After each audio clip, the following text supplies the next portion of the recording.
मिथुन राशि वाले बंधु, आप सभी का स्वागत है, अभिनंदन है, आभार मिथुन राशि भिंड यूट्यूब चैनल में।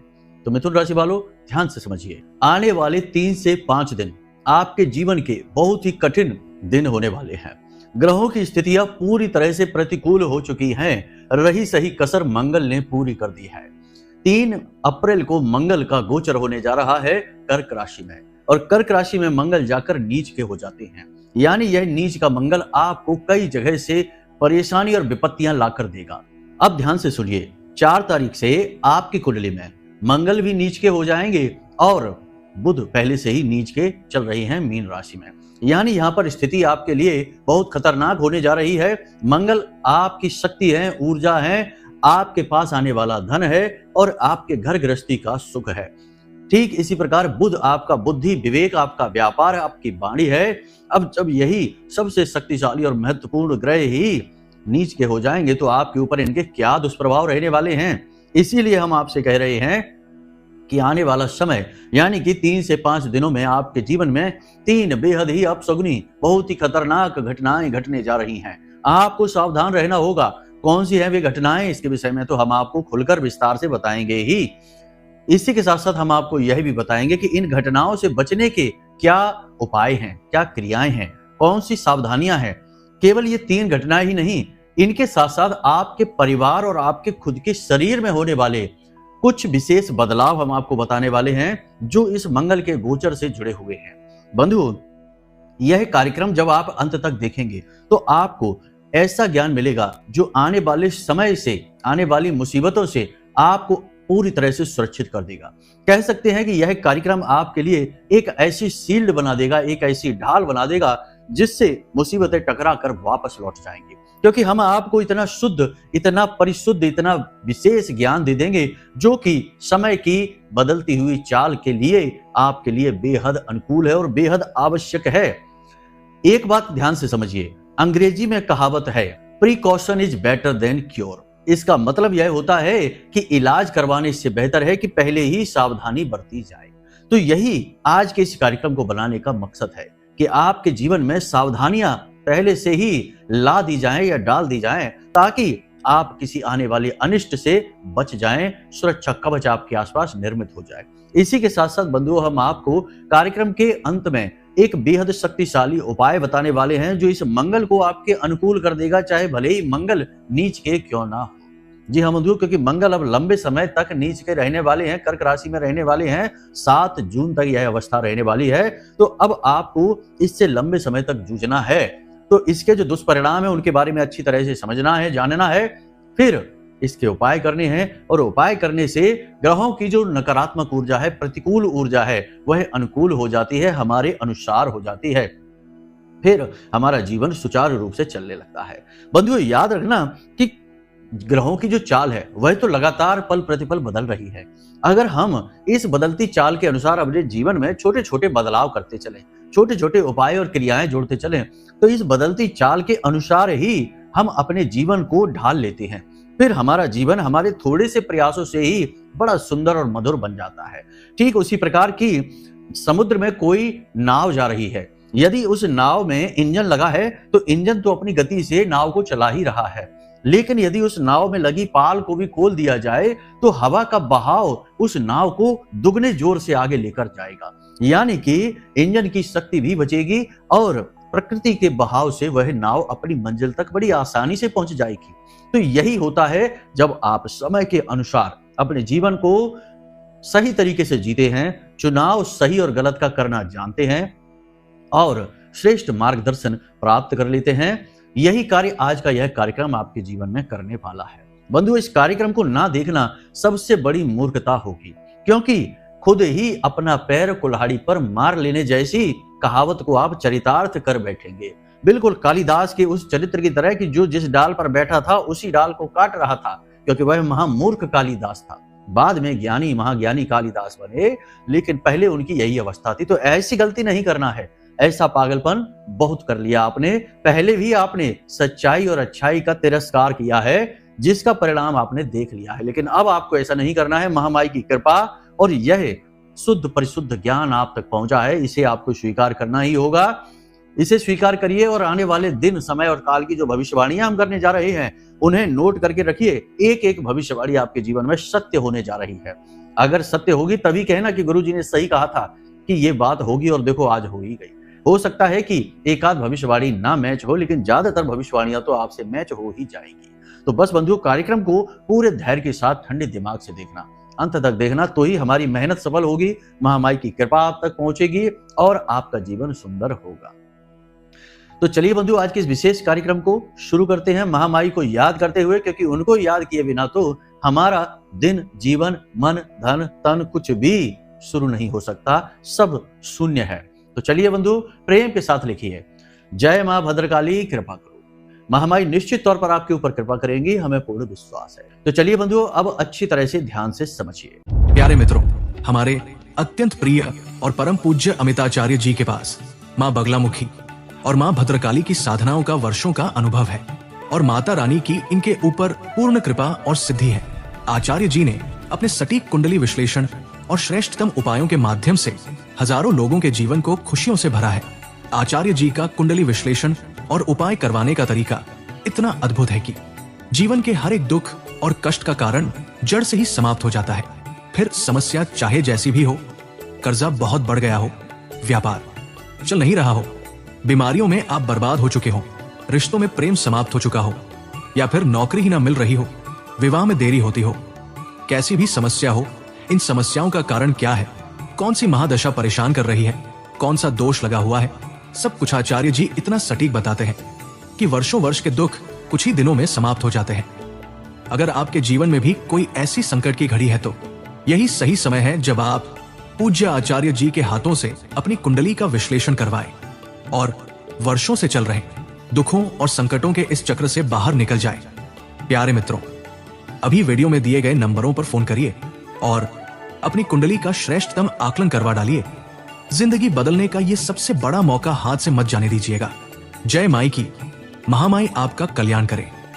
सबसे पहले हम आपको बता दें, आने वाले 3 से 5 दिनों में आपके जीवन में कुछ विशेष संकेत जो आपको अपने शरीर और अपने परिवार में देखने को मिलेंगे। जी हाँ बंधुओं, ये मंगल के राशि परिवर्तन की वजह से होगा। वैसे हम आपको बता दें कि आपकी कुंडली में इस समय पिशाच योग पहले से ही बन रखा है। सूर्य, शनि, राहु त्रिग्रही योग तो पहले से ही बना है, साथ में बुध और शुक्र भी बैठे हैं, जिसमें बुध नीच के हैं। तो ये स्थितियां तो पहले से ही नकारात्मक है। हालांकि शुक्र उच्च के अवश्य हैं, परंतु अन्य जो पापी ग्रह हैं, नकारात्मक ग्रह हैं, उनका जोर बहुत अधिक है। इसलिए जीवन में अभी बहुत खींचतान की अवस्था आप देख रहे हैं। हर तरफ से नेगेटिव एनवायरनमेंट आपको दिखाई दे रहा है। लेकिन अब आने वाले 3 से 5 दिनों में परिस्थितियां फिर से बदलाव लेने जा रही हैं। तो ये बदलती परिस्थितियां आपके ऊपर क्या प्रभाव डालेंगी, ध्यान से समझिए। सबसे पहली चीज आपको 3 से 5 दिनों में अच्छी तरह से महसूस होने वाली है, वह यह है कि आपको ऐसा लगेगा जैसे कि आपके शरीर में गर्मी थोड़ी सी बढ़ गई है। ना केवल शरीर में, बल्कि आपके स्वभाव में और मन मस्तिष्क में। जी हाँ, हालांकि ऊर्जा की कमी नहीं है, ऊर्जा आपके अंदर खूब रहेगी, लेकिन तब भी आपका शरीर आपका साथ नहीं देगा। आपके शरीर में ताप बढ़ जाएगा, आपको ऐसा लगेगा जैसे कि बुखार की हरारत जैसी है। खास तौर से दोपहर के बाद से रात तक आपको, रात आते आते पूरी तरह से ऐसा लगेगा जैसे आप थक के निढाल हो चुके हैं, ऊर्जा पूरी तरह से समाप्त हो चुकी है, बुखार पूरी तरह से आ चुका है। हालांकि कोई समाधान इसका निकलेगा नहीं, आप डॉक्टर पे जाएंगे, दवा ले लेंगे, तब भी 1-2 दिन ठीक रहेंगे, फिर वैसे ही हो जाएंगे। ये इसका सबसे बड़ा और पहला प्रमाण होगा, आप इस बात को ध्यान देना।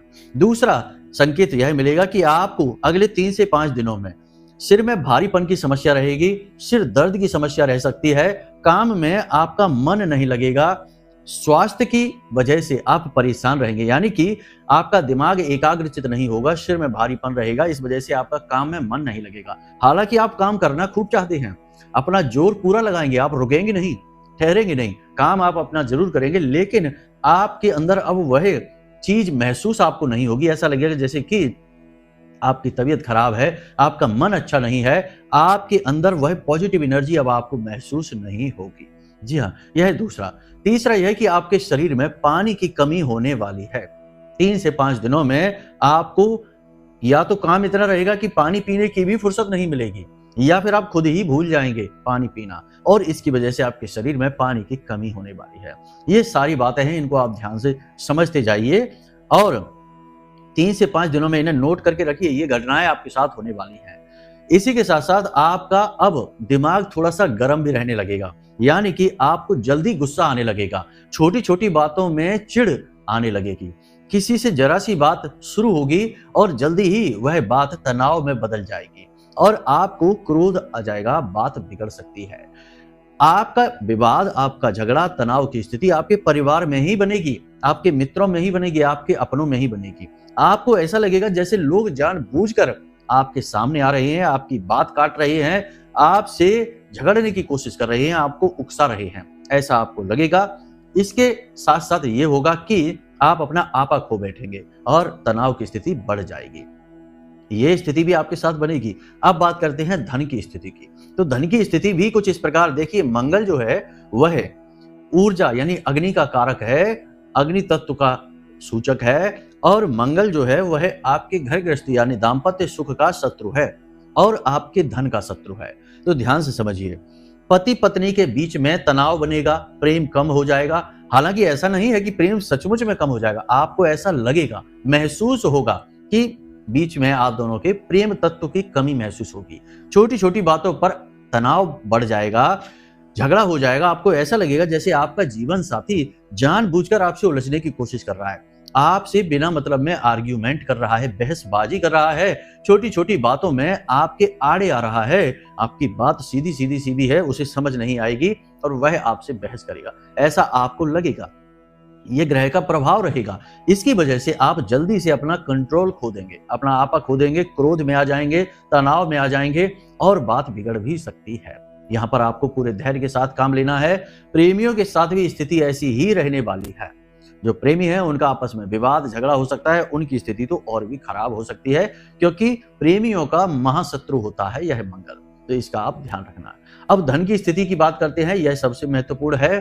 पैसा आपके पास आएगा तो जरूर, ऐसा नहीं कि पैसा रुक जाएगा, लेकिन उसकी आने की गति कम हो जाएगी, लेकिन जाने की गति बढ़ जाएगी। मतलब कहने का यह है कि आपके हाथ में पैसा एक तरफ से आएगा, दिख रहा है कि आ चुका है पैसा, अब इसको इस तरह प्रयोग करते हैं, लेकिन जाता हुआ पैसा दिखेगा ही नहीं। कुछ अचानक से ऐसा हो जाएगा कि वह पैसा आपके हाथ से निकल जाएगा। ये स्थिति बहुत बुरी होती है। इसमें जातक मानसिक रूप से बहुत पीड़ित होता है, क्योंकि भाई एक तरफ तो बहुत मेहनत और प्रयास कर रहा है, दूसरी तरफ उसे परिणाम भी दिखाई नहीं दे रहे हैं। स्थिति सिचुएशन उसे अपने हाथ से बाहर निकलती सी महसूस होती है। ये स्थिति बहुत कंफ्यूजन दिमाग में बना देती है, जातक को भ्रमित कर देती है। इससे जातक जो है वो जल्दी चिड़चिड़ा हो जाता है, गुस्सा आने लगता है उसे। और फिर एक बहुत बड़ी समस्या ऐसी होती है जातक के साथ, आपके साथ भी होगी, कि कहीं का गुस्सा कहीं निकलेगा। काम का गुस्सा, पैसे का गुस्सा, या फिर अपने व्यापार में चल रही अड़चनों उतार चढ़ावों का गुस्सा आपके घर पर जाकर निकलेगा, आपके परिवार पर निकलेगा, उन लोगों पर निकलेगा जिनकी कोई गलती भी नहीं है। जरा सी छोटी सी बात पर आप कुछ ज्यादा ही भड़क जाएंगे, जरूरत से ज्यादा आप रिएक्ट कर देंगे, जिससे कि बात बिगड़ जाएगी। कहने का मतलब यह है कि आने वाले 3 से 5 दिनों में आप अपने आसपास नेगेटिव एनर्जी को बहुत ज्यादा महसूस करेंगे। भारीपन आपको महसूस होगा, काम की आपकी अंदर से इच्छा तो बहुत होगी, लेकिन शरीर आपका साथ नहीं दे रहा होगा। ये स्थितियां आपके साथ बनने वाली हैं। तो अब इन सब स्थितियों का आप ध्यान रखिए। अब ध्यान से सुनिए, हम आपको बता दें 3 बड़ी घटनाएं जिनसे हमने कार्यक्रम शुरू किया था, क्योंकि वो मूल है, वो सार है। इनके बारे में आपको बता दें, फिर हम आपको बताएंगे वह उपाय जो आपको करना है लगातार, और उस उपाय से आपको बहुत अच्छे परिणाम भी प्राप्त होंगे, याद रखना। ठीक है, तो ध्यान से समझिए 3 बड़ी घटनाएं कौन सी हैं जो होने वाली हैं अगले 3 से 5 दिनों में आपके जीवन में। अचानक से होंगी, हो सकता है एक आध घटना ना हो, लेकिन ज्यादातर घटनाओं की संभावना है कि होकर ही रहेगी। तो सबसे पहली बात कि प्रॉपर्टी को लेकर, व्यापार को लेकर, फैमिली बिजनेस को लेकर, या पैतृक संपत्ति को लेकर, या किसी भी प्रकार का प्रॉपर्टी का आपका बिजनेस है, व्यवसाय है, तो उसको लेकर बात बिगड़ सकती है। कोई ऐसी स्थिति बन सकती है जिससे कि तनाव बढ़ जाएगा और बड़ी अड़चन, रुकावट सामने आ जाएगी। यानी कि हिस्सेदारी को लेकर झगड़ा, तनाव हो सकता है। प्रॉपर्टी के व्यापारी जो हैं, जो प्रॉपर्टी का बिजनेस करते हैं, खरीद फरोख्त करते हैं, उन लोगों के लिए बड़ी समस्या खड़ी हो जाएगी। कोई कानूनी अड़चन आ सकती है, पेपर वर्क उलझ सकता है, या फिर कोई धोखा कर सकता है। ऐसी स्थिति बन सकती है। इस वजह से आपका प्रॉपर्टी को लेकर पैसा फंस सकता है, यानी कि जो लोग प्रॉपर्टी से कहीं से भी जुड़े हैं, जरा से भी, उनके जीवन में अड़चन समस्या बढ़ जाएगी, सुलझने के बजाय बात और बिगड़ जाएगी। यदि पहले से ही कोई विवाद चल रहा है तो उसमें स्थिति और भी खराब हो जाएगी, आपके पूर्ण रूपेण प्रतिकूल स्थितियां बन जाएंगी। सुलझने की तो छोड़ ही दीजिए। तो ये बात है कि आपको प्रॉपर्टी से जुड़े कोई भी कागजात जो साइन करें, सोच समझ कर करें, पैसे का लेन देन बड़ी सोच समझ कर करें, और नई प्रॉपर्टी जहां तक है अभी खरीदने का विचार मन से निकाल दीजिए। 15 अप्रैल के बाद बात करेंगे कि खरीदना है कि नहीं खरीदना है। फिलहाल प्रॉपर्टी की खरीद के बारे में बिल्कुल भी दिमाग में कोई बात मत लेकर आइए, चाहे कोई कुछ भी कहे। आप हमारी बात सुनिए। यदि आपने इस समय और काल में, जबकि कई ग्रह योग नकारात्मक आपकी कुंडली में बने बैठे हैं, आपने प्रॉपर्टी खरीद ली तो निश्चित तौर पर वह प्रॉपर्टी का आप उपयोग नहीं कर पाएंगे। आपको वह घाटा देकर जाएगी, मानसिक पीड़ा देकर जाएगी, बुरी तरीके से आपको प्रताड़ित करेगी। याद रखना, वैसे तो जमीन को बहुत बड़ा धन माना जाता है, लेकिन बहुत सारे ऐसे लोग हमने देखे हैं जिनकी करोड़ों रुपए की जमीन है और करोड़ों रुपए के जमीन से जुड़े व्यवसाय हैं, वे इतने दुखी हैं कि उन्हें लगता है कि जीवन लीला ही समाप्त कर दे। इतना कर्जा, इतना प्रताड़ना मिल रही है उनको, उन्हें समझ नहीं आ रहा कि क्या करें। तो आप समझिए कि जो चीजें अच्छी हैं, कभी कभी विपरीत समय में अच्छी चीजें भी बुरी हो जाती हैं। मंगल गीत, खुशी के गीत अच्छी चीज है, सबका मन प्रसन्न हो जाता है, और विवाह में यदि गाए जाए तो विवाह का वातावरण ही परिशुद्ध हो जाता है, सबका मन झूमने लगता है। लेकिन कैसा हो कि यही मंगल गीत किसी के यहाँ मातम में गा दिए जाएं, तो कैसा लगेगा? सुनने वाले को ही बड़ा अजीब लगेगा, भद्दा लगेगा। गीत तो वही है, लेकिन समय बदल गया तो समय के अनुसार वही अच्छी चीज बुरी चीज बन गई। तो यही हम आपसे कह रहे हैं कि आप सोच समझकर कोई भी डील करना, पेपर सोच समझकर साइन करना, पैसे का लेन देन सोच समझकर करना, पार्टनरी है, हिस्सेदारी है, कोई भी व्यवसाय किसी भी प्रकार का आप किसी तरीके के कर रहे हैं तो जरा अलर्ट रहना, सतर्क रहना, धोखेबाजी हो सकती है। तो एक चीज ये है, इससे आप बहुत सावधान रहना, ठीक है। दूसरी स्थिति हमने आपको अभी इसके संकेत दिए हैं कि किसी के साथ आपका तनाव हो सकता है, झगड़ा हो सकता है, बात इतनी बिगड़ सकती है कि पुलिस कोर्ट कचहरी तक बात पहुंच सकती है। आप अपना आपा खो बैठेंगे। कोई पुराना व्यक्ति जिससे पुराना विवाद चल रहा है वह अचानक से आपके सामने आ सकता है और अचानक से आपके खिलाफ कुछ ऐसी कार्रवाई करेगा जिससे आप अपना आपा खो बैठेंगे, और उस स्थिति में आप कुछ ऐसा कर बैठेंगे जिससे कि आपकी स्थिति और खराब हो जाएगी। आप उलझ कर रह जाएंगे, अपना समय, अपना पैसा बर्बाद करेंगे। या फिर किसी नए व्यक्ति से भी किसी प्रकार का विवाद हो सकता है, कोई डील आपकी बिगड़ सकती है, व्यवसाय से जुड़ी हुई कोई डील हो सकती है, या हिस्से बंटवारे को लेकर किसी प्रकार की डील हो सकती है। यानी कि तनाव की स्थिति आपके लिए बन रही है, विवाद की स्थिति बन रही है, झगड़े का रूप ले रही है, और यह झगड़े का रूप आपके लिए सबसे ज्यादा खतरनाक होने वाला है, क्योंकि आप अपना नियंत्रण खो बैठेंगे और नियंत्रण खोने के बाद आपको भयंकर क्रोध आ जाएगा। ऐसा आपके साथ होता भी है कि जब आपको आता है तो भयंकर क्रोध आता है, वैसे नॉर्मल स्थिति में नहीं आता, लेकिन अब ये स्थिति बनेगी कि आपको भयंकर क्रोध आ जाएगा और आप कुछ ऐसा कर बैठेंगे जिसके लिए आपको फिर बाद में बहुत पछताना पड़ेगा। बेहतर ये होगा कि स्थितियों का पूर्व अनुमान लगाएं, फालतू में किसी के साथ बहसबाजी चर्चाएं ना करें, लंबी लंबी गप्पें किसी के साथ ना हाकें, और किसी विषय पर किसी से ज्यादा देर डिस्कस ना करें। जितने भी निर्णय लेने हैं आपको स्वयं अपने बुद्धि विवेक से लेने की कोशिश करें, और कोई भी विषय पर चर्चा बहुत ही ठंडे दिमाग के साथ करें। यदि आपको क्रोध आने लगे, स्थिति आपकी नियंत्रण से बाहर होने लगे, तो आप उस स्थिति से ही बाहर निकल जाइए, क्योंकि अब समय खराब आ गया है, बात बिगाड़ देगा। ये बहुत जरूरी है। कई ऐसे जातक हमने देखे हैं जो कहते हैं कि गुरुजी सब कुछ अच्छा चल रहा था, लेकिन पता नहीं एक दिन जाने क्या हो गया, एकदम से इतना क्रोध आ गया कि हमारे हाथों एक क्राइम हो गया, और फिर हम उसके लिए पछताते रह गए। लेकिन क्या कर सकते हैं, फिर हम कोर्ट कचहरी के चक्कर में ऐसे पड़े कि अब तक सुलझ नहीं पा रहे हैं। कोई उपाय बताइए गुरुजी, कुंडली को देखकर। तो ये स्थितियां बनती हैं। आवेश बहुत बुरा होता है, अति आवेग बहुत बुरा होता है, जातक को बुद्धिहीन बना देता है। श्रीमद् भागवतम में भी इसका एक व्याख्यान मिलता है। जब ध्रुव राजा बनने के बाद, अपने भाई की हत्या होने के बाद हजारों यक्षगणों की हत्या कर दी ध्रुव ने गुस्से में आकर। तब ध्रुव के दादाजी महाराज मनु ने कहा कि ध्रुव तुमने बहुत बड़ा पाप कर दिया। जोश में आकर, आवेश में आकर, क्रोधात् भवति सम्मोहात्, यानी क्रोध आते ही इंसान सम्मोहित हो जाता है, और ऐसा सम्मोहित होता है कि बुद्धिहीन हो जाता है। तो ऐसा आपको नहीं करना है। ध्रुव जैसा इंसान जिसने कि 5 वर्ष की अवस्था में ही नारायण श्री हरि विष्णु के दर्शन कर लिए, ऐसा इंसान भी क्रोध में आकर इतना पागल हो गया कि उसने हजारों यक्षगणों की हत्या कर दी। बाद में पछताने का भी अवसर नहीं मिला। तो आप और एक साधारण इंसान क्या नहीं कर सकता। तो बस यही हम आपसे कहना चाहते हैं कि आपको सावधान रहना है, स्थिति को समझते हुए, भांपते हुए अपने आप को लेकर जाना है, संभाल कर चलना है।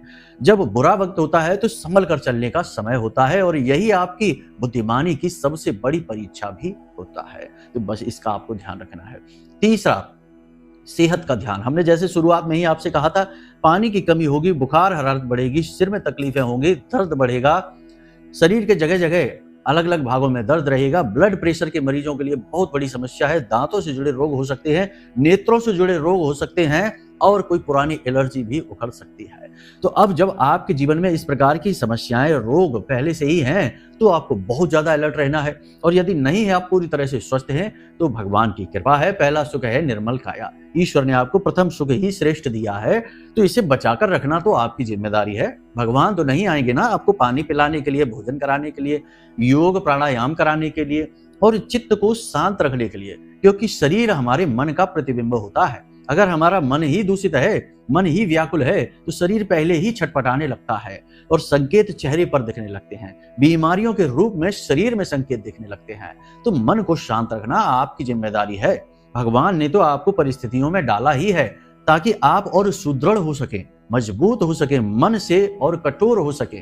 लेकिन अगर आप कमजोर मन दिखाएंगे तो भगवान को भी निराशा होगी। याद रखना कि यह जीवन एक यात्रा है, और इस यात्रा में सभी कुछ न कुछ सीख रहे हैं। वो कहावत कही जाती है ना कि इस संसार में हर व्यक्ति एक विद्यार्थी ही है। हर इंसान सीख ही तो रहा है। आप भी सीख रही हैं। आज विपरीत परिस्थितियों से सीख रहे हैं, कल अनुकूल परिस्थितियां हो जाएंगी। सब कुछ आपके हाथ में होगा, धन दौलत और पुरखे पूर्वजों का आशीर्वाद, ईश्वर की कृपा। तब भी आप सीख ही रहे होंगे कि इन सब चीजों को अभिमान रहित होकर बिना किसी घमंड के कैसे संभालना है। तो वो भी तो सीख ही है। तो आप इसे इसी तरीके से लीजिए कि हमें सीखने को मिल रहा है। आज विपरीत है तो कल अनुकूल होंगी परिस्थितियों का क्या है। तो अपने चरित्र को ना बदलिए, अपने स्वास्थ्य को विशेष ध्यान दीजिए। आपका शरीर आपका पहला मंदिर है, ठीक है। शरीर में ही सभी देवी देवताओं का वास माना जाता है। तो देखिए ना, आपका जो अंगूठा है ये मंगल है, आपकी तर्जनी आपकी जो गुरु है। और भगवान श्री कृष्ण ने भी देखो कनिष्क अंगुली पर ही पूरे गोवर्धन पर्वत को उठा लिया था। तो ये सारी चीजें हैं। अपने शरीर का सम्मान करिए, इसे टॉर्चर मत करिए। तो आप जो आपके मन में चल रहा है उसे योग प्राणायाम की मदद से संभालने की कोशिश करिए। शरीर का ख्याल रखिए, समय पर खाना है, पीना है, और काम के बीच अपने खान पान को नहीं भूलना है, आराम को भी नहीं भूलना है। काम के चक्कर में आप आराम करना भी भूल जाते हैं, खान पान भी भूल जाते हैं, फिर शरीर प्रताड़ित होता है। तो ऐसा नहीं करना है। और दूसरा, जुआ, मांसाहार, तीखे मसालेदार भोजनों से दूर रहना है। साधारण भोजन ग्रहण करें। तले हुए भोजन बिल्कुल भी ना खाएं। तला हुआ भोजन जो होता है वह मंगल और शनि का मेल होता है, क्योंकि वहां तेल आ जाता है जो शनि है, और भोजन जो है वह मंगल है। तो शनि और मंगल का यह जो मेल है ना, यह बहुत खतरनाक होता है। दोनों शत्रु हैं। इसीलिए आपने देखा होगा कि बहुत सारे लोग ऐसे हैं जो तले हुए भोजन को पचा नहीं पाते हैं, उनका तुरंत स्वास्थ्य खराब हो जाता है। इसीलिए होता है क्योंकि उन्होंने दो विपरीत ग्रहों को मिला दिया है और उनका उपभोग कर लिया। तो अब उनकी नकारात्मक ऊर्जा शरीर को विकृत करती है। तो ये ग्रहों की जो चाल है ये हमारे जीवन में हर जगह दिखाई देती है। अगर हम बुद्धिमानी से चले तो इनका फायदा ले लेते हैं, यानी कि हम अपनी नाव की पाल खोल देते हैं। फिर ये ग्रहों की चाल ही हमें धक्का देकर आगे ले जाती है और श्रेष्ठ जीवन की ओर हमारा मार्ग प्रशस्त कर देती है। जी हाँ बंधुओं, बस यही हमारा उद्देश्य है कि आपको श्रेष्ठ ज्ञान दिया जाए ताकि आपकी कामयाबी का मार्ग खुले। ठीक है, तो अपना ख्याल रखना है, अपने धन का ख्याल रखना है, अपने मन का ख्याल रखना है, अपने परिवार का ख्याल रखना है। और एक बात आपको बता दें बंधुओं, बड़ा ही छोटा सा है लेकिन बड़ा ही श्रेष्ठ ज्ञान है। कहा जाता है कि बच्चों में भगवान होते हैं। ठीक है, तो जब आपको बहुत बुरा लग रहा हो, एक बात और याद रखना कि आपको इस संसार में सबसे ज्यादा शक्तिशाली इंसान बच्चे ही हैं। ये याद रखना है। शक्ति यहाँ शरीर की नहीं है, शक्ति यहाँ मन की है। बच्चों को देखिए, गिर जाएंगे, थोड़ा रोएंगे, फिर हंसने लगेंगे। बच्चों को देखिए कितना बेफिक्रपन है, कितनी प्रखर मुस्कान है, कितना निर्विघ्न बिना किसी चिंता के खुला हुआ जीवन है इनका। इसीलिए तो बच्चों के अंदर भगवान का वास कहा जाता है। तो जब आप बहुत दुखी हो, परेशान हो, चिंतित हो, मन किसी काम में न लग रहा हो, समस्याएं बहुत अधिक हो, तो सबको उठाकर एक साइड रख देना। ठीक है, और अपने घर के छोटे बच्चों के साथ आधा घंटा, 15 मिनट, 20 मिनट बस उनकी ही तरह रहकर खेल लेना, उनके साथ थोड़ा समय उनके साथ बिता लेना। आपकी सारी टेंशन, थकान, परेशानी, शारीरिक कष्ट, मानसिक कष्ट सब कहाँ गायब हो जाएंगे आपको पता ही नहीं चलेगा। आप पॉजिटिव एनर्जी से भर जाएंगे। आपको सचमुच में ऐसा लगेगा जैसे कि आप भगवान से मिलकर आए हैं। हम आपको गारंटी के साथ कहते हैं, छोटे बच्चों के साथ जरूर खेलना। आपके घर में जो छोटे छोटे बच्चे हैं ना, वो नन्हे मुन्ने भगवान घूम रहे हैं, इसे आप याद रखना। ये हमारी छोटी सी टिप है, आपको हमने दे दी है। इस चीज को ध्यान रखना कि छोटे छोटे बच्चे जो है ना, वो भगवान का स्वरूप है। उनके साथ आप एक आध घंटे दिन में जरूर बिता लीजिए। अब जब आप उनके साथ समय बिताएं तो उन्हें सीखना दो, उन्हें सिखाने पढ़ाने की कोशिश ना करो। उनके स्वभाव के अनुसार ही उनके साथ जीवन जियो, ठीक है। जो वो खेल रहे हैं उसी में खेलिए, जैसे वो बातें कर रहे हैं वैसी ही उनसे बातें करिए, जिस तरह वो चल रहे हैं बिल्कुल उसी तरह चलिए। आप भूल जाएंगे सारी तकलीफों को और पॉजिटिव एनर्जी से भर जाएंगे। आपके अंदर ऊर्जा का तेज प्रवाह होगा जो आप खुद महसूस करेंगे। तो ये चीजें हैं, इनको आप ध्यान रखिए। मंगल को अनुकूल बनाने के लिए बहुत ही सरल नियम है, इन्हें याद रखिए। देखिए, हनुमान जी है, मंगल के अधिपति हैं, तो मंगलवार को हनुमान जी को चोला चढ़ाइए। चोला खुद अपने हाथों से चढ़ाना। एक वो फॉर्मेलिटी वाला चोला होता है कि बाजार से खरीदा और जाकर मंदिर में पुजारी को पकड़ा दिया, एक थैली है जिसमें सारा चोला का सामान है, अब वो चढ़ा कि नहीं चढ़ा क्या पता, तो आपने ये फॉर्मेलिटी कर दी। इसमें आपका मेहनत, आपकी प्रयास नहीं है। तो भगवान को आपकी चीजें नहीं चाहिए, आपका प्रयास, आपकी मेहनत, आपकी तरफ से जो आप कर रहे हैं, अपना मन, अपना भाव, वही तो दिखाना है भगवान को, वही भगवान को चाहिए। तो आप कोई ऐसे मंदिर में जाइए जहां हनुमान जी के मंदिर में जिसमें भीड़ भाड़ कम हो, तो आप वहां हनुमान जी का खुद श्रृंगार करिए, सामान लेकर जाइए, उन्हें बढ़िया सिंदूर लगाइए, बंधन लगाइए, पहले स्नान कराइए, फिर सिंदूर बंधन लगाइए, फिर उनको वस्त्र आदि अर्पित कीजिए, उन्हें पहनाइए। वो चोला सच्चा चोला है। बाकी ये जो आजकल फॉर्मेलिटी वाला चोला चढ़ रहा है, इससे किसी को कोई लाभ नहीं होने वाला। वही पैकेट कुछ समय बाद घूम फिर कर और कहीं पड़ा दिखाई देगा कोने में, तो आपको लगेगा कि ये क्या हुआ, चोला तो चढ़ा ही नहीं। तो ये चीजें आप ध्यान से समझिए, ये चीजें बहुत बारीक हैं लेकिन बड़ी काम की हैं। लोग यही तो गलतियां कर रहे हैं। तो चोला चढ़ाइए हनुमान जी को, ये बहुत बड़ा उपाय है। मंगलवार को यानी मंगल को शुद्ध करने का, अनुकूल करने का उपाय है। और सबसे बड़ी बात कि आपको जब भी दुख लगे, तकलीफ लगे, परेशानी लगे, तो आपका ये जो अंगूठा है ये मंगल है और ये जो तर्जनी है ये गुरु है। तो इन दोनों पर आपको थोड़ा सरसों का तेल लगाना है। ये सरसों का तेल मंगल का सूचक है। सरसों का तेल लगाना है, इस तरह मुट्ठी बांधकर यूं बैठना है और सरसों का तेल लगाकर ऐसे इसको मलना है और मन ही मन ओम अम अंगारकाय नमः, ओम अम अंगारकाय नमः, इस मंत्र का जाप करना है और इस तरह धीरे धीरे अपने अंगूठे और उंगलियों को रब करते रहना है, मलना है सरसों के तेल से। आपका जो दिमाग में स्ट्रेस है, थकान है, तनाव है, शारीरिक कष्ट है, कहाँ गायब हो जाएगा 10 से 15 मिनट में, आपको पता ही नहीं चलेगा। आप बिल्कुल फ्रेश हो जाएंगे, तरोताजा हो जाएंगे। इन प्रयोगों को आप करिए और आप इनके जो नतीजे हैं वे खुद महसूस करेंगे। हमें आप खुद करेंगे, कमेंट करके बताएंगे, फोन करके कहेंगे कि गुरुजी कमाल हो गया, आपने जो बताया उसने तो चमत्कार ही कर दिया। तो ये बातें आप अपने जीवन में आजमाइए। बाकी आपका आने वाला समय शुभ हो। महामाई से हम बस यही कामना करते हैं, आपको उन्नति मिले, आपके सारे दुख दर्द दूर हो, माई का पूरा आशीर्वाद आपको प्राप्त हो। आज का यह कार्यक्रम यहीं विराम देते हैं। कोई मन में प्रश्न उठे या कुंडली विश्लेषण कराना हो तो नंबर हमने वीडियो में दे रखे हैं, उन नंबरों पर फोन करिए। आपकी कुंडली का विश्लेषण हम स्वयं आपको करके दे देंगे। आपके जीवन की जो समस्याएं हैं उनके समाधान, निदान सब आपको मिल जाएंगे। तो चलिए बंधु, आज के इस कार्यक्रम को यही विराम देते हैं। हमेशा हंसते रहिए, मुस्कुराते रहिए, सकारात्मक रहिए, प्रभु को धन्यवाद देते रहिए। जो भी कुछ है आपके पास सब उन्हीं का दिया है और जो आप चाहते हैं वो भी वही देंगे, तो उनको धन्यवाद देते रहिए। प्रेम से बोलिए जय माई की। महामाई आपका कल्याण करेंगी। धन्यवाद। हमारे प्रिय और परम पूज्य आचार्य जी ने अपनी साधनाओं के अनुभवों पर आधारित शक्तिशाली उपाय और क्रियाओं के माध्यम से हजारों लोगों के जीवन को पूरी तरह से बदला है। आचार्य जी के द्वारा बताया गया हर एक उपाय इतना सटीक और कारगर होता है कि जो भी इसे पूरे भाव के साथ कर लेता है उसे साक्षात महामाई की कृपा और आशीर्वाद प्राप्त हो जाती है। इसलिए निसंकोच इन उपायों को पूरे भाव के साथ करिए, आपका कल्याण होगा। जय माई की।